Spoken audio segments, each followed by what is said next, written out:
Okay, so this is a grenade.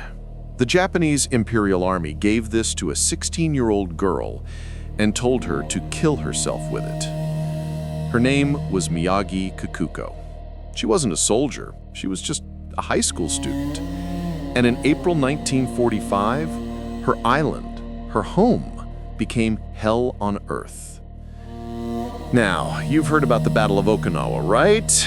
Everyone talks about the American Marines, the heroic island-hopping campaign, the Japanese defenders who fought to the last man.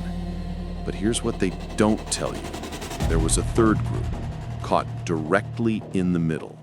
120,000 civilians.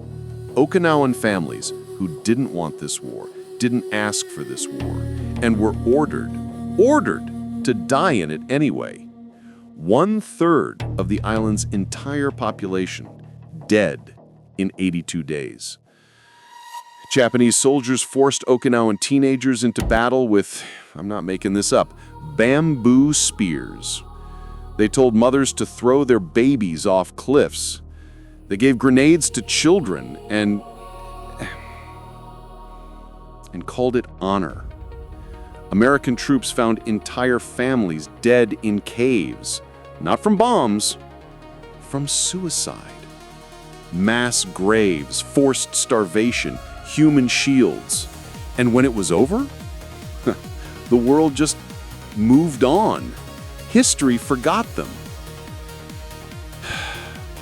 80 years later, right now, today, thousands of Okinawan families still don't know where their loved ones are buried, still searching through old battlefields, still grieving. This is the story both sides tried to erase, the forgotten third side of Okinawa. Let me show you what really happened. Act 1. The Island Before the Storm. To understand what happened in those 82 days, you need to understand what Okinawa was before the war came. Okinawa wasn't Japan, not really. For centuries, it was the Ryukyu Kingdom, an independent nation with its own language, its own culture, its own identity, a peaceful trading hub between China, Japan, Korea, and Southeast Asia. The Okinawan people had no military tradition, no samurai culture, no warrior code.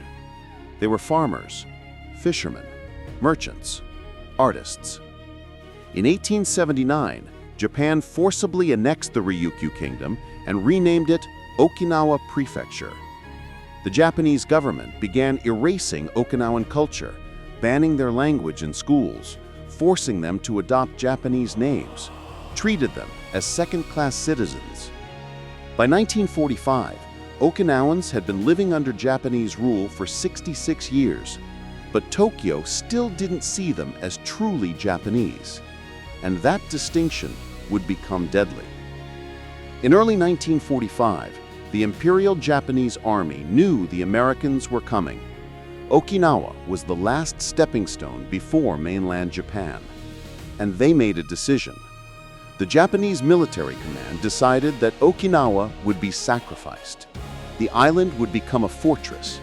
Every man, woman, and child would be used to delay the American advance, to buy time for Japan to prepare for the final defense of the home islands. The Japanese 32nd Army, led by General Mitsuru Ujishima, had 77,000 troops on Okinawa, but they also had something else: 450,000 Okinawan civilians. And the Japanese military began drafting them. Teenage boys, some as young as 14, were pulled from schools and formed into the Blood and Iron Student Corps. They were given bamboo spears, a few grenades, and told to fight American tanks. Young women were forced into nursing units, the Himeyuri Student Corps, and sent into field hospitals in caves, where amputations were done without anesthesia, and the screams never stopped. Elderly men were conscripted into labor battalions to dig tunnels and carry supplies.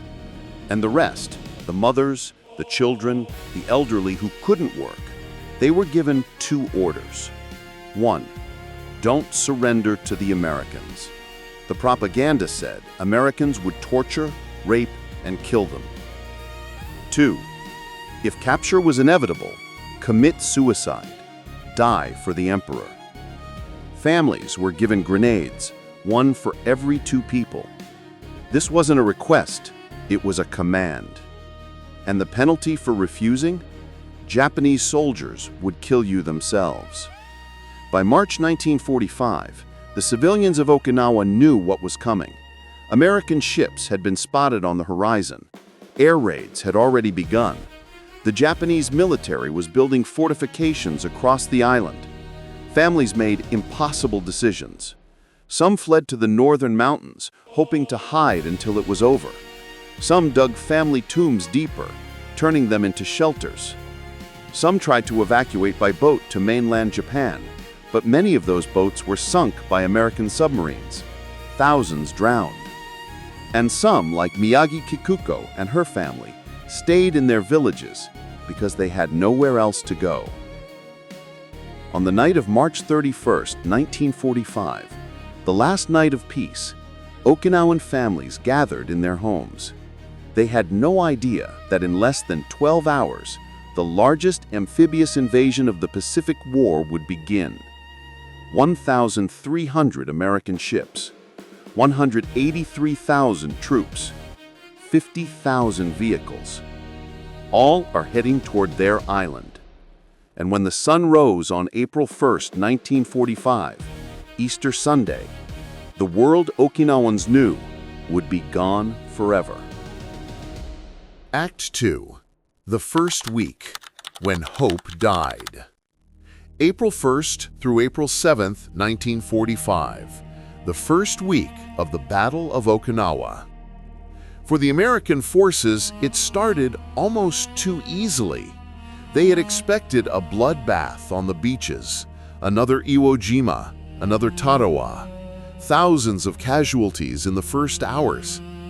Instead, they walked ashore almost unopposed. By the end of the first day, 60,000 American troops were on Okinawa, only 28 casualties. The Marines called it Love Day, a miracle. But the Okinawan civilians knew better. The Japanese hadn't retreated. They had set a trap. General Ushijima's strategy was brutal in its simplicity. Let the Americans land, let them push inland, then bleed them dry in the mountains and caves of southern Okinawa, where their tanks, ships, and air superiority meant nothing, and use the Okinawan population as a buffer. In those first days, American troops advancing through the northern villages encountered something they weren't prepared for: civilians. Thousands of them. Terrified families emerging from caves and tombs. Old men, women, children, speaking a language that wasn't quite Japanese. Wearing traditional clothing, not uniforms. The Marines had been told every person on this island was a potential enemy. That civilians would be armed. That women would hide grenades to kill medics. And some of that was true, because the Japanese military had spent weeks preparing Okinawan civilians to be weapons. On April 2nd, near the village of Zamami, American troops found their first mass civilian death site. Entire families, dead by their own hand. Grenades, poison, jumping off cliffs together. The Americans were horrified. They hadn't fired a shot.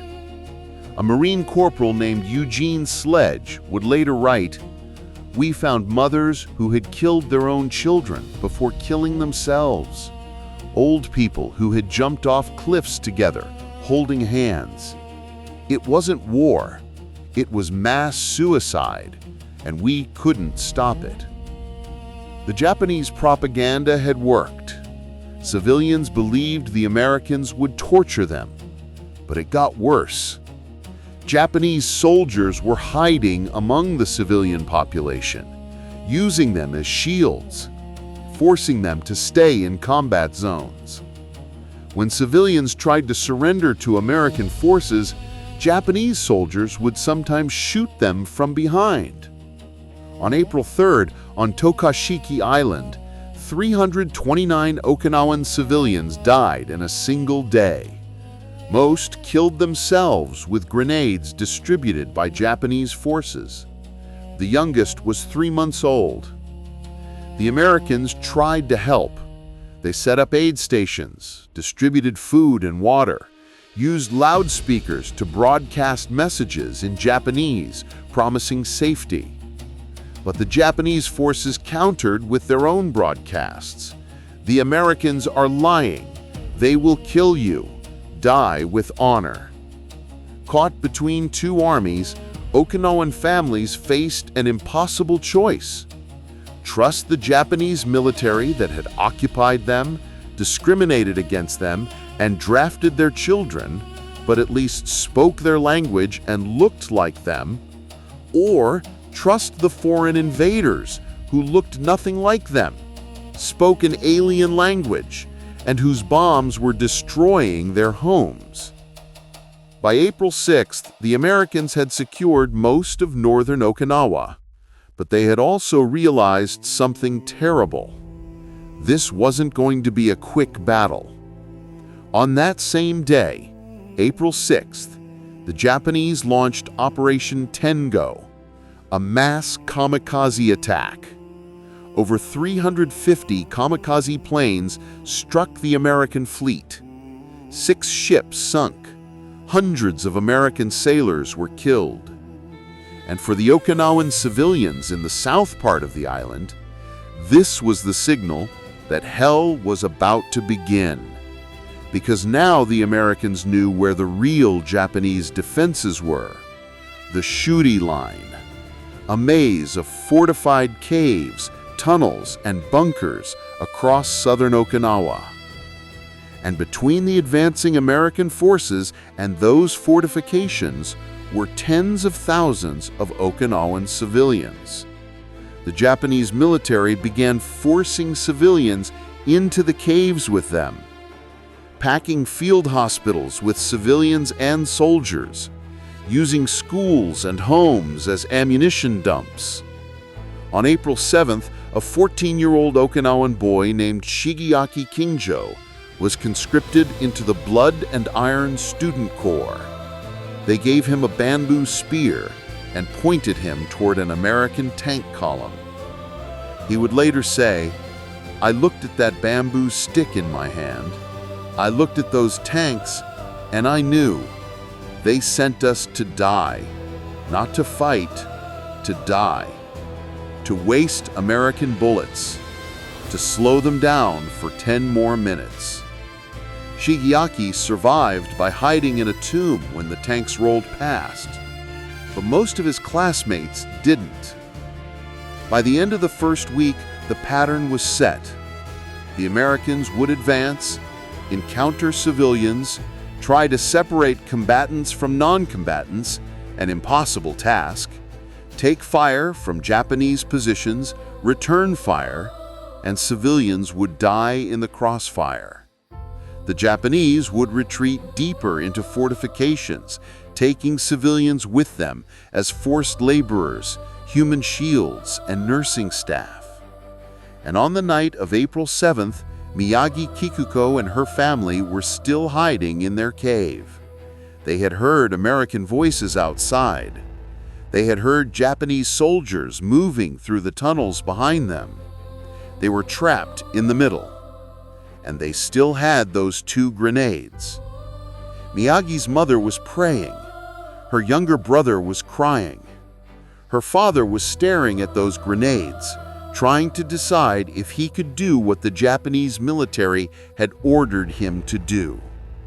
This was the reality of the first week. Not a battle, not even a war. A nightmare that had only just begun. Act 3. The Caves of Death. By the second week of the invasion, the caves of Okinawa, became something no one could have imagined. To the Americans, they were bunkers. To the Japanese army, they were fortresses. But to the Okinawan civilians, the families, the children, the elders, those caves were the only places left to hide. And in the darkness, hell grew. Picture this: a family of 6 huddled inside a black limestone tunnel. It's cold, it's damp, there's barely enough room to sit. They haven't eaten properly in days. Bombs shake the rock above them like an angry god pounding on the roof of the world. And the air is thick with smoke, sweat, and rot, and death. Because the caves weren't empty. They had been taken over by the Japanese military, command posts, storage depots, artillery stations, and the worst of all, the field hospitals. The Himeyuri Student Corps. Girls. Teenage girls, some just 15 or 16 years old, pulled from their schools, forced into becoming nurses overnight. Their textbooks were replaced with towels and buckets. They worked in caves so dark they couldn't see their own hands. Wounded soldiers lay on the ground. No beds, no stretchers, just bodies lined up from wall to wall. Blood soaked the soil. Flies swarmed in clouds thick enough to choke on. Amputations were done with hand saws. No anesthesia, no morphine. The Himeyuri girls had one job: hold the limbs down, try not to cry, try not to scream. One survivor said, "The soldiers didn't yell, they roared like animals." And the civilians hiding deeper inside the caves heard everything. Every scream, every bone is being cut, every plea for water from dying soldiers. But the caves held something even worse than suffering. The Japanese army told the civilians not to leave. They said the Americans would kill them on sight. They said surrender was shameful. They said hiding was loyalty. And then, when food ran out, when water ran out, when children began to faint from starvation, the same soldiers called them a burden, a nuisance, a threat to military operations. Some civilians who tried to escape the caves were shot. Others were beaten back inside. Some soldiers even threw grenades into caves where families were hiding, fearing they might slow down the defense. Inside these caves, people died in ways no human should. Starvation, dehydration, disease, suffocation when the entrances collapsed from shelling. One mother said she tried to keep her baby quiet for 2 days straight, covering its mouth, rocking it gently, whispering lullabies. When the baby cried too loudly, Japanese soldiers threatened to kill them both, so she made a choice no mother should ever have to make. Many mothers did. By late April, the caves weren't shelters. They were mass graves, a place where hope went to die, where the living slept beside the dead, where the screams of the wounded echoed for days, long after the voices went silent. The caves of Okinawa weren't just underground tunnels. They were the darkest chapter in the entire battle. And for the civilians trapped inside, there was no escape. Not forward, not backwards, not even upward. Only deeper into the darkness. Act 4. The propaganda that killed. If the bombs were the first weapon that killed Okinawans, then lies were the second. Propaganda didn't just influence the civilians of Okinawa. It controlled them, shaped their fear, shaped their choices, shaped their deaths. And it started long before the Americans arrived. For years, Japanese soldiers told Okinawans a single message: the Americans are monsters. Not metaphorically, literally. They said American troops would torture civilians, rape women, burn children alive, kill everyone without mercy. And when you hear these things every day from the army that occupies your home while bombs fall outside your door, your mind breaks. But it wasn't just lies about the Americans. It was lies about their own worth. The Japanese military told Okinawans they were inferior, that surrender would bring eternal shame, that death, any death, was more honorable than being captured. In schools, teachers told children, better to die like shattered jewels than live like broken tiles. They taught this to 6-year-olds. So by the time the American landing happened, Okinawans weren't just terrified, they were conditioned. They believed no one would save them. They believed surrender wasn't allowed. They believed death was their duty, and the Japanese army reinforced it with force. Civilians who attempted to flee were accused of treason. Anyone found carrying a white cloth, even if it was a baby's blanket, could be executed. Entire villages were warned, if you surrender, we will kill you ourselves. And they meant it. So when the Americans landed, when artillery shook the mountains, when families ran into caves with no food, no water, no future, the propaganda came with them. It whispered into their ears. It told them what to do. And for thousands of families, it led them to the cliffs. One mother carried her baby to the cliffside because soldiers told her the Americans would torture the child. Another mother took the grenades the Japanese provided, one grenade for 2 people, and divided her family into pairs. A survivor recalled, "My sister and I held each other. We waited for our turn." That wasn't an isolated tragedy. It was widespread. Civilians jumped off cliffs. Families blew themselves up with grenades. Parents killed their children so the Japanese soldiers wouldn't. And the most horrifying part, the Japanese army stood and watched. Some even gave orders. Some shouted, "Faster! For the Emperor!" This wasn't combat. This wasn't a battle.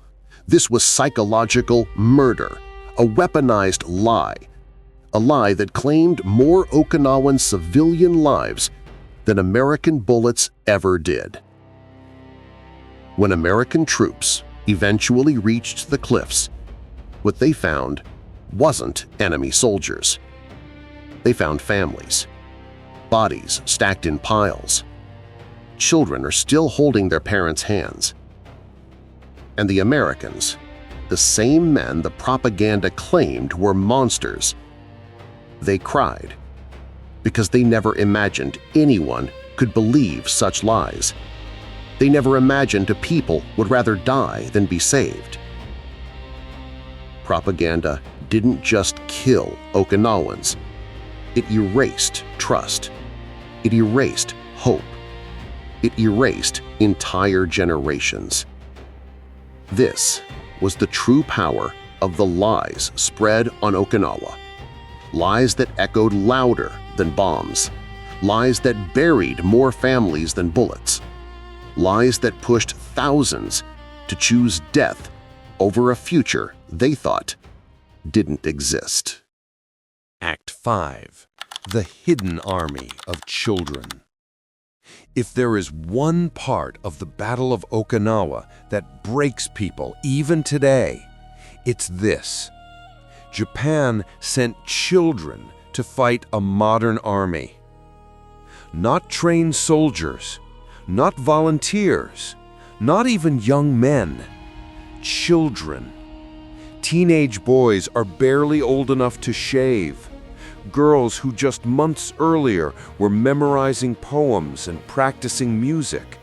Students who still carried school bags, not rifles. The Japanese military had two goals on Okinawa: delay the Americans and die slowly enough to buy time for the mainland.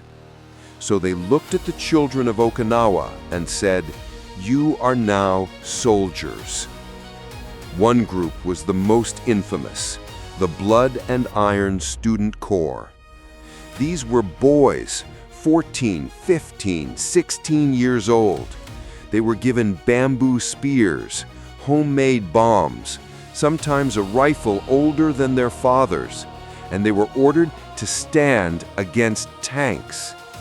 Imagine that, standing on a battlefield, no armor, no training, just a sharpened stick in your hands, and an American Sherman tank rolling toward you like a steel mountain.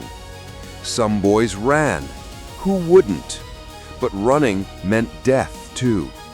Japanese officers shot students who refused orders.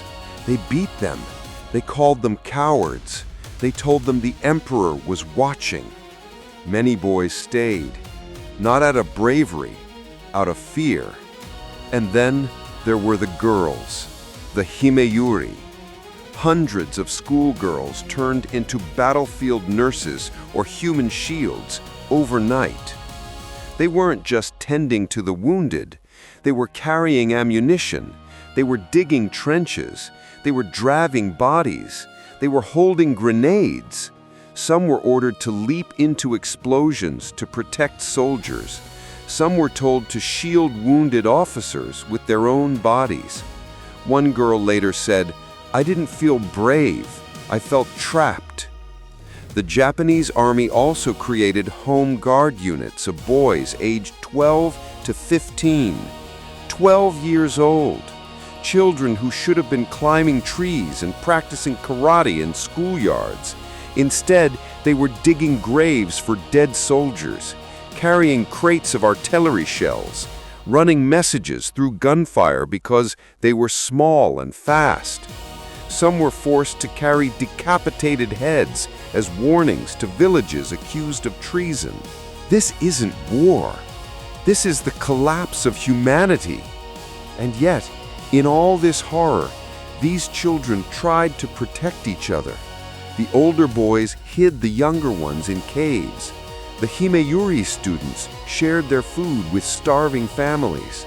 Some kids lied to soldiers, pretending to be sick or injured, so their friends wouldn't be sent into battle. Little acts of defiance, little bits of humanity are trying to survive in a world collapsing around them. By the end of the battle, the student corps was almost completely wiped out. Hundreds of boys were killed in hopeless charges. Hundreds of girls were buried alive when cave entrances collapsed. Entire classrooms were erased in weeks. Their teachers, who once taught them math and music, watched them die one by one. And after the war, Japan called them heroes, patriots. But the survivors said something else. We weren't heroes, we were children. The hidden army of Okinawa was never meant to fight. They were meant to delay death with their bodies. And history must never forget what was taken from them. Act 6. The battlefield in the middle of homes. When people talk about battles, they imagine front lines, clear lines, armies on one side, armies on the other. But in Okinawa, there were no lines. The battlefield was the civilians' homes. By mid-April, The fighting had moved inland. American tanks rolled across rice paddies. Mortars exploded between houses. Machine gun fire ripped through stone walls that had stood for generations. Entire villages, places with names, families, stories, were swallowed by the war in hours. Yomitan, Itotan, Shuri, Tomigusuku, gone. For Okinawan families, this wasn't just destruction, it was erasure. A grandfather's pottery workshop is gone. A mother's weaving loom was buried under rubble. A family altar holding generations of ancestors shattered. When a home is destroyed, you don't just lose walls, you lose identity, you lose memory, you lose the things that prove you existed. The fighting was so close, so constant, that civilians couldn't tell where safety was. A house that felt safe at sunrise could be a burning ruin by noon.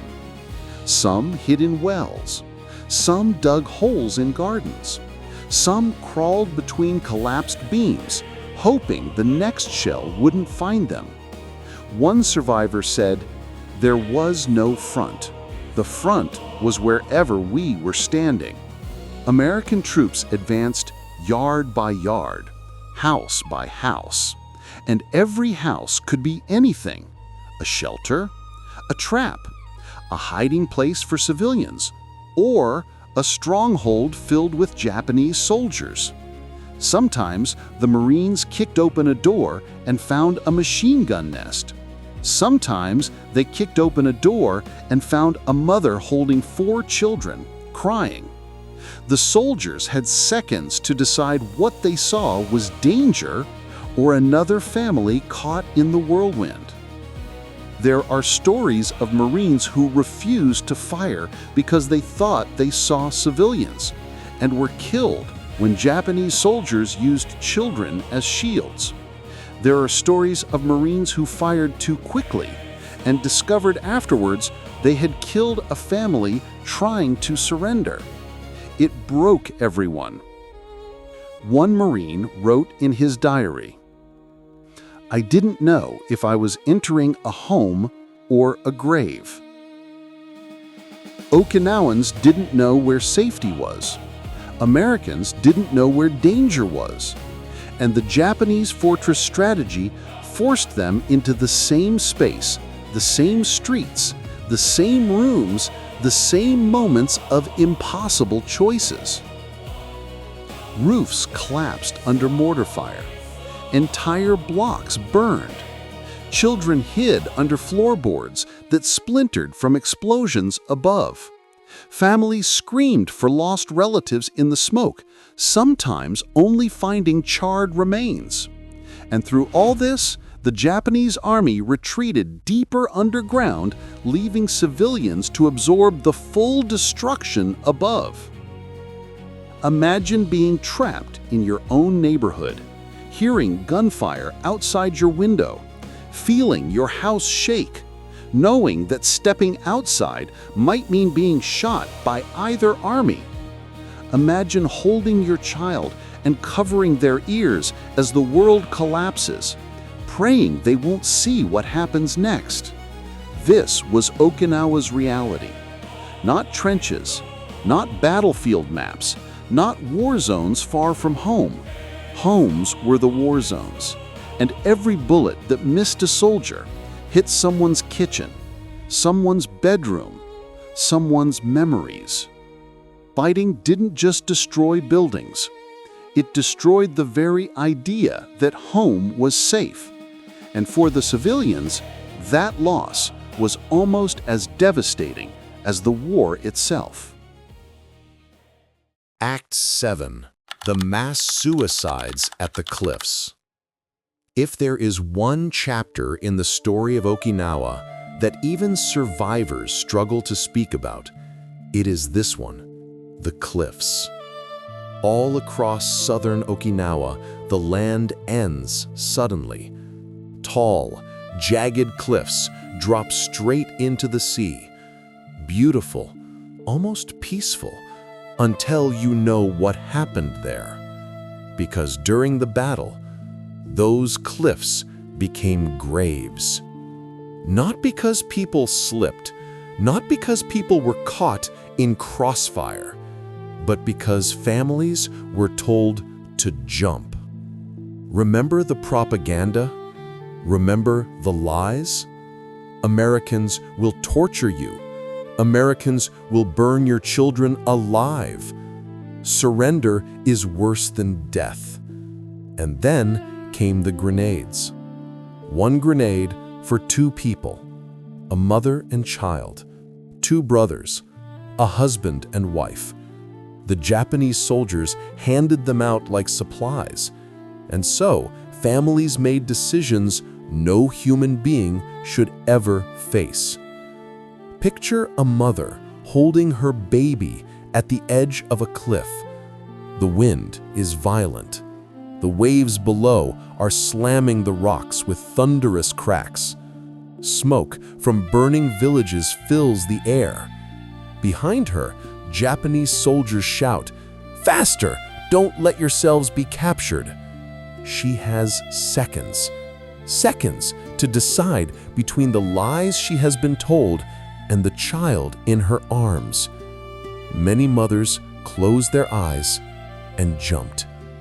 Entire families linked hands and stepped off together.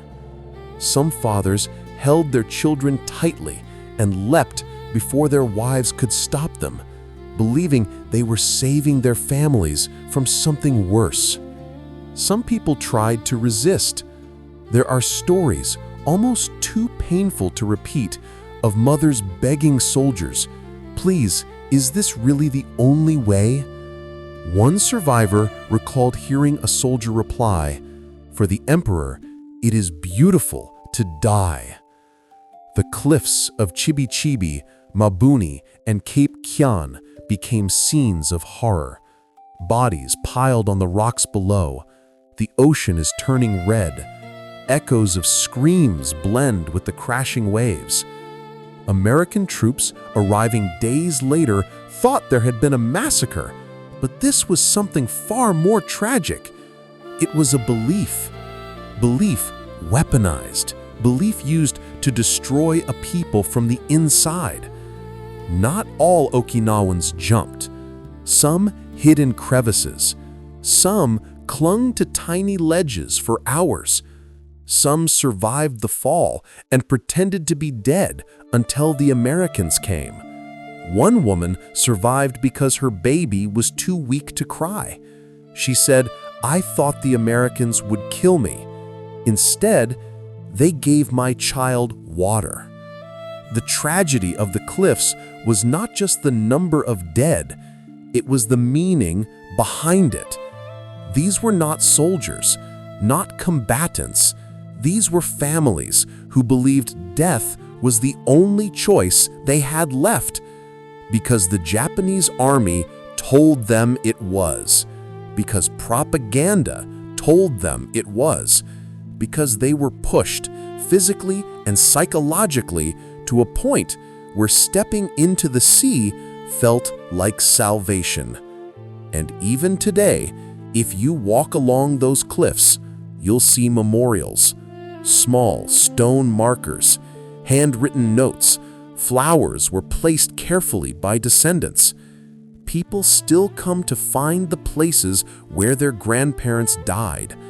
They kneel, they cry, they whisper apologies, because the cliffs aren't just landmarks. They're wounds, scars carved into the land and into the heart of Okinawa. And the world nearly forgot them. But the survivors didn't. They'll never forget the day the sea claimed entire families because of a lie. Act 8. The Last Holdouts. By late May 1945, the Battle of Okinawa had turned into something even the generals hadn't fully predicted. The Japanese army was no longer fighting on the island. They were fighting under it. The Shuri Line, a maze of tunnels, bunkers, hidden passages, and underground fortresses, became the final stronghold of the Imperial Japanese 32nd Army. General Mitsuru Ujishima and his commanders had one final strategy.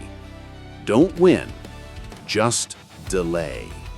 Delay long enough that Japan could prepare the mainland for a final stand. And the cost of that delay was paid almost entirely by civilians. The Shuri tunnel system wasn't just a military network. It was a labyrinth. Miles of underground chambers carved through limestone cliffs. Offices, barracks, field hospitals, a communications hub. Even rooms where officers held meetings were surrounded by candles and maps stained with humidity. But civilians, they weren't supposed to be there. Yet thousands of them were. Wives searching for husbands, children looking for water, elders who had nowhere left to hide. They crawled into the tunnels because the world above had become unlivable. Burning villages, collapsing caves, and constant shelling. But the darkness below brought its own kind of horror. No light, no air, no sanitation. Thousands of bodies packed in tight spaces where disease spread faster than whispers. One survivor wrote, "I could not see my own hand, only hear breathing, sometimes crying, sometimes the dead." And for the Japanese soldiers trying to hold the Shuri Line, the civilians were an inconvenience, a burden, a risk. Anyone who cried too loudly, a baby, a wounded civilian, anyone, could expose their position to American forces. So soldiers pressured civilians to remain silent, terrifyingly silent. Some silenced them by force. Meanwhile, the Americans were closing in from all sides. Troops moved through rain-soaked hills, fighting inch by inch.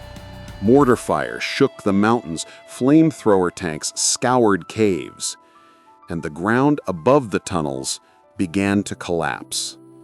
Inside, civilians were buried alive. Families crushed in darkness, students trapped under a rock screaming for help that couldn't reach them. And yet inside those tunnels, in the shadows of hell, something else happened too. The last messages of the Japanese commanders. General Ujishima wrote a final note to his staff, not praising glory, not calling for more sacrifice. He apologized to the soldiers, to the people of Okinawa, to the emperor. He thanked his men for their loyalty and then added something historians rarely mention, a line expressing remorse for the civilians who suffered because of the war. On June 22, 1945, Ujishima and his chief of staff, Cho, walked out of the Shuri caves. They bowed toward the direction of the imperial palace, then toward the direction of their dead soldiers. They handed their final papers to aides, and on a quiet ridge, they committed ritual suicide. Their deaths didn't save Japan. They didn't change the battle. They didn't undo the suffering. But they marked the symbolic end of organized Japanese resistance on Okinawa. And for the civilians trapped beneath the earth, it meant something else. The battle wasn't over, but the worst of the nightmare was finally lifting. Some crawled out of tunnels and saw daylight for the first time in weeks. Others stumbled into American lines with their hands raised, unsure whether they'd be shot or saved. But nothing prepared them for what they saw when they reached the surface. Homes gone, villages erased, bodies everywhere. Fields burned, temples destroyed. The island they knew their entire lives, unrecognizable. The last holdouts had fallen, but for the people of Okinawa, the true tragedy was just beginning. Survival. Act 9. The Island of Lost Souls. When the Battle of Okinawa officially ended on June 22, 1945, the war didn't stop for the civilians. The guns fell silent, the planes stopped bombing, the soldiers buried their dead. But for the Okinawans, the nightmare simply changed shape.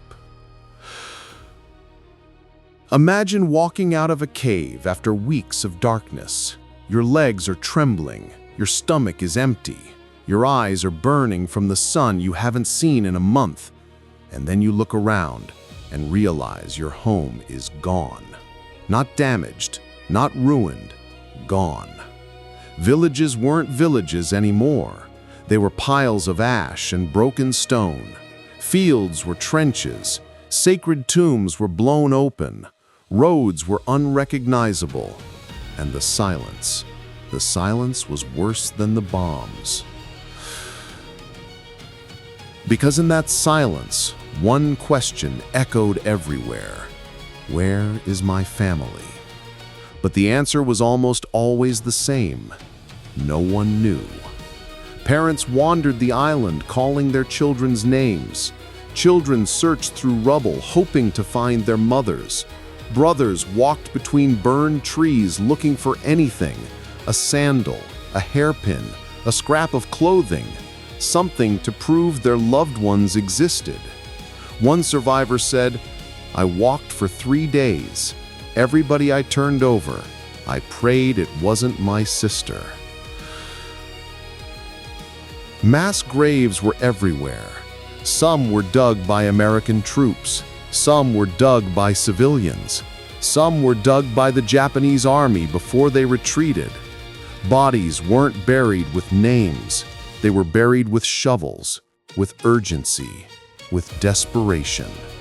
Entire families disappeared into the earth without a marker. And for many Okinawans, the trauma wasn't just losing the people they loved, it was never finding them again. That's why even today, 80 years later, people still search. Grandchildren looking for grandparents they never met. Elders returning to the cliffs, caves, and forests, holding old black and white photographs. Volunteers combing through old battlefields with metal detectors and prayer beads. Because on Okinawa, the war never truly ended.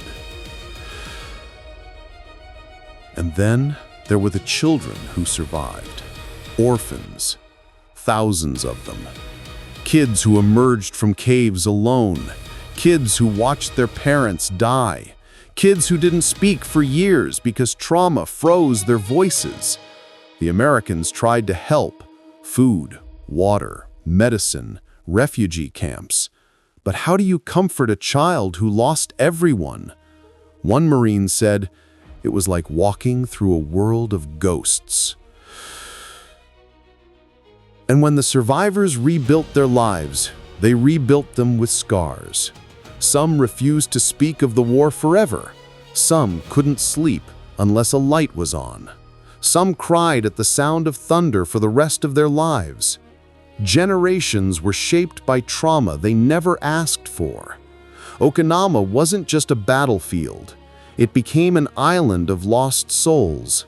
Families torn apart, names erased, children orphaned, history buried under rubble and silence.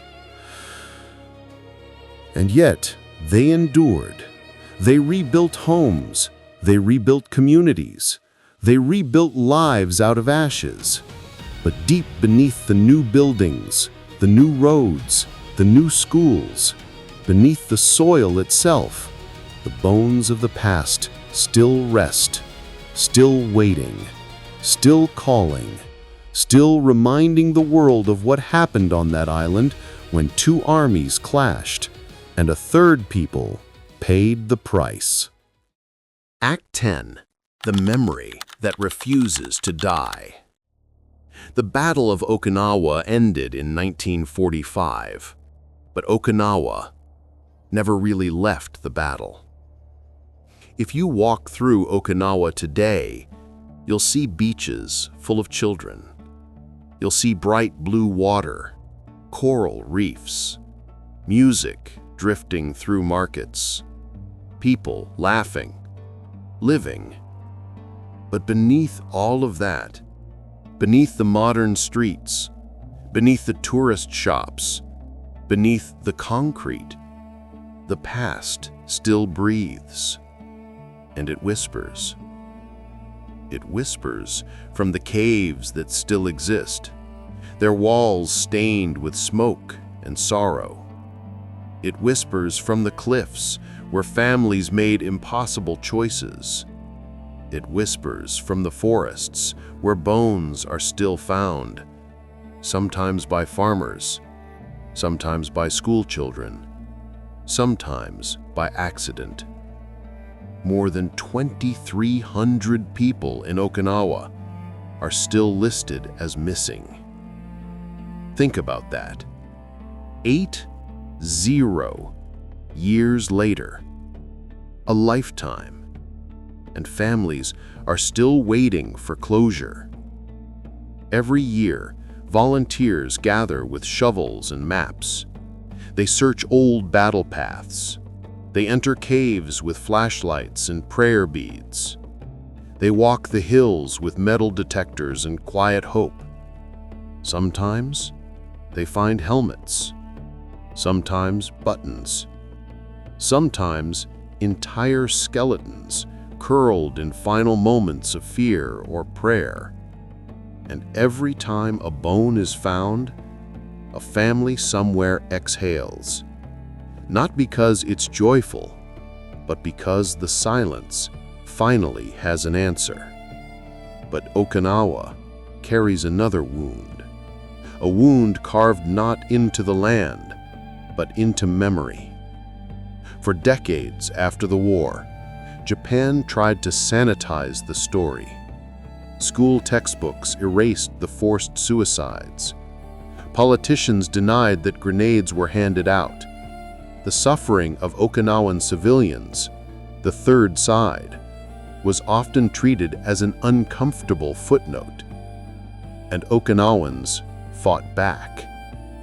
Students protested. Teachers marched. Survivors told their stories even when it hurt to speak. Even when their tears broke their voices. Even when their memories made them tremble. Because silence, they knew, was another kind of death. Today, Okinawa is home to some of the largest American military bases in Asia, a constant reminder that the war never truly left. Some Okinawans accept it. Some resent it. Some live in the space between trauma and survival. But all of them remember. They remember the caves. They remember the cliffs. They remember the children forced into battle. They remember the families who vanished. They remember the lies and the truth that followed. And they want the world to know one thing. Okinawa was not just a battle. It was not just a stepping stone. It was not just a military objective. It was a home. A home that suffered more than most nations will ever understand. A home that still grieves, still searching, still heals. The story of Okinawa is not just about war. It's about memory, And memory, when it's buried, silenced, ignored, has a way of rising again. This is why we tell this story. Not for the generals, not for the armies, not for the flags, but for the families, for the children, for the ones who never made it home, for the ones who still weep for them. Because on Okinawa, memory refuses to die, and neither should the truth.